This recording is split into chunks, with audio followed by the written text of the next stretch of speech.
This is not the video I wanted to make this week. Is not.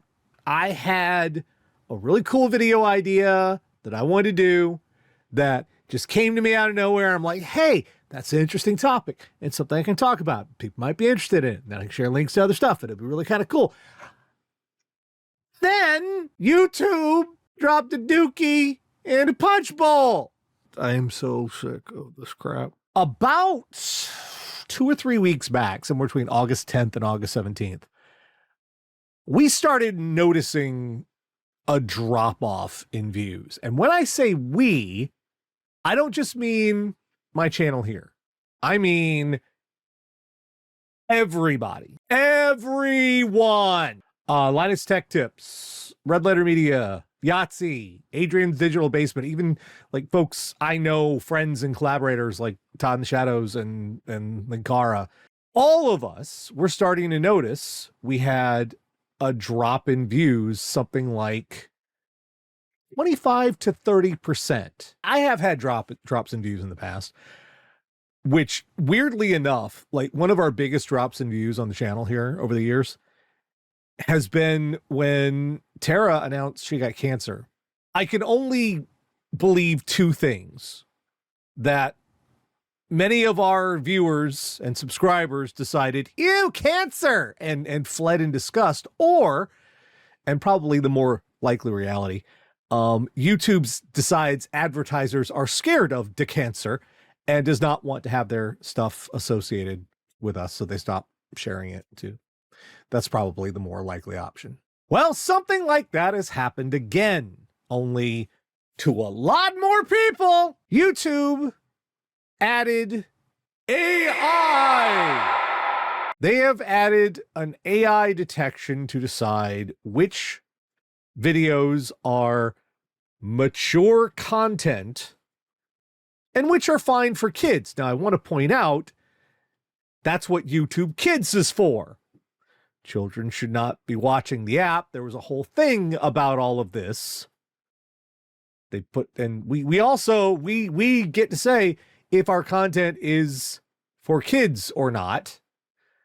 And if we're lying about that, I suppose we would be suspended or something, or kicked off the platform. But apparently they decided not to do that. Instead, they've added something called restricted mode, which is turned on by default. Most of the videos you watch will vanish without rhyme or reason, because this thing does not know what is and is not mature content. A hilarious side note to this, and I say hilarious with seething rage hurling in the back of my mind, here's some of the advertising that is being put on YouTube's that is apparently fine. I caught my stepson spying on me in the shower at the same time that my husband used this trick to get hard. I discovered something crazy with a Boston doctor.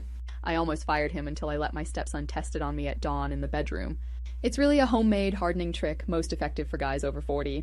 This is fine. Apparently YouTube decides this is fine. If you pay them to put this on there, this is fine. This is not restricted. I also want to show you the very end, which is just hilarious, because it runs out of text, but doesn't know what to do.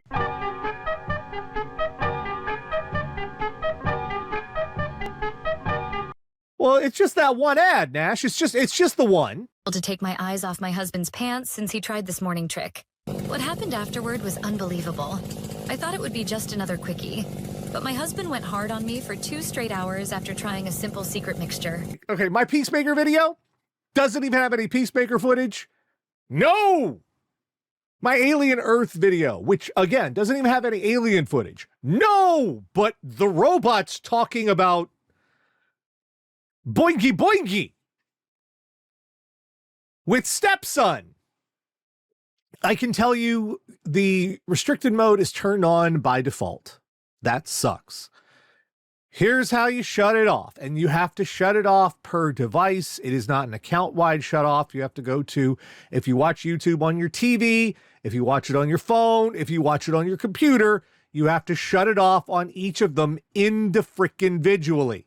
On desktop, you go to YouTube, you click your profile picture, and there you'll there's restricted mode, switch it off. On mobile, you tap your profile picture, you go to settings, you go to general, you turn it off. My friend Magdalene Rose, she made a video a few weeks back, which you should watch, and I'm going to link to her stuff, and I'm going to share it here because that's how we get by. That's, linking and sharing to one another. She made a video about something called user friction. Part of user friction is getting in the way of what people actually want. And this is user friction. This is kind of what it is. But even more than that, it also goes two ways. There are things that we have to do to ensure the longevity of our channels we hate doing.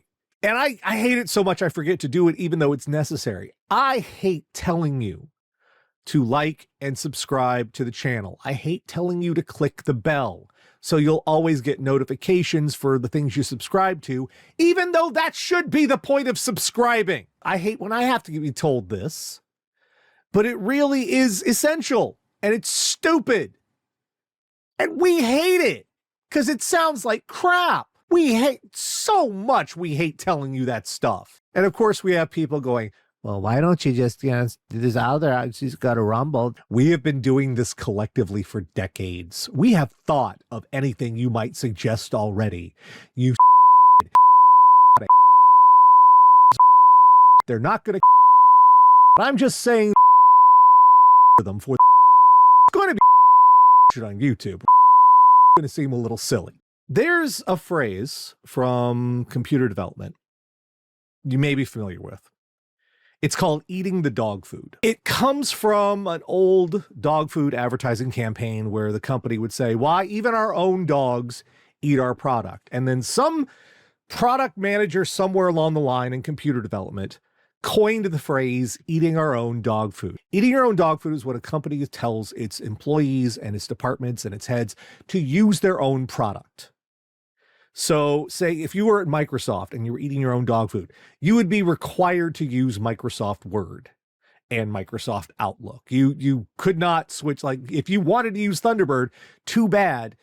In this house, we use our own products. You may have been hearing in the news lately that AI is not doing well.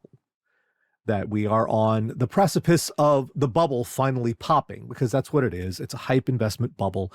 It's gone way too far.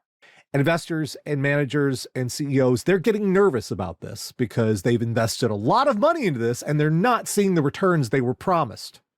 I cannot confirm this. This is entirely supposition on my own part, okay?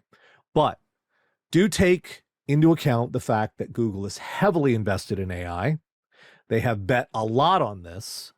And they really don't have much else going on otherwise. What I think is happening at YouTube is someone decided they had to eat their own dog food. They had to use the AI on YouTube to demonstrate to investors it has utility.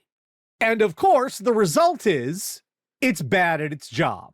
And now channels large and small are getting wrecked by it. So what can we do? Suffer, more or less. We've hit a terrible point in trying to do this stuff for a living. It's honestly, it's frustrating because it's either suffer or give up. There aren't any really great alternatives to YouTube. There probably never will be. There was a time we could have pulled that off, and that time was 2010. In all the years since, YouTube has become more and more entrenched. Google holds a virtual monopoly on online advertisement. Guess who owns YouTube? Trying to start a new video hosting service has been attempted. It has all failed, except in the case of certain ones that are bankrolled by right-wing financiers with a political agenda who just want it to exist to be a counterpoint to everybody else, or startups who did not know what they were getting into. The barrier to entry is high. There is the cost of hosting. There's the cost of bandwidth. There's the cost of digital rights management, DMCA. There's a lot. And also, you still might get sued out of existence because that's what happened to YouTube. They were sued. There was a settlement. the Viacom lawsuit and settlement. And pretty much now, major studios and rights holders get say over everyone else's videos because of that settlement and the resulting afterwards. So we just have to try to go along and get along. What can you do? Please help us. Please. We like doing this. We like entertaining you. All of us, I pretty much do. If we're serious about this, we like doing this. Share people's work. Patreons. I know Patreons and Ko-Fis and those sorts of things. Everyone hears about them, but understand they are a lifeline. They're keeping us afloat. I've coined a phrase, 50 cents, $50, doesn't matter. Any amount helps. It helps make this remain possible for us because YouTube sure as hell doesn't want to. For some reason, YouTube is a hydra at war with itself. Many different heads on the snake are vying for dominance right now, and it's all circling around putting all their chips on AI. What's going to happen from that, we don't know. Probably bad. For right now, though, please turn off restricted mode, not just for me, but for everyone whose work you follow. Share our stuff on social media. When we share our videos, reshare those. If you watch one of ours and you like it, link to it. That's the best way you can help us out. Get us noticed, because the more we're noticed, the more we get passed along through the system and the more we get recommended to other people. You recommending us to other people doesn't matter so much as the machine recommending us to other people. We are in hell.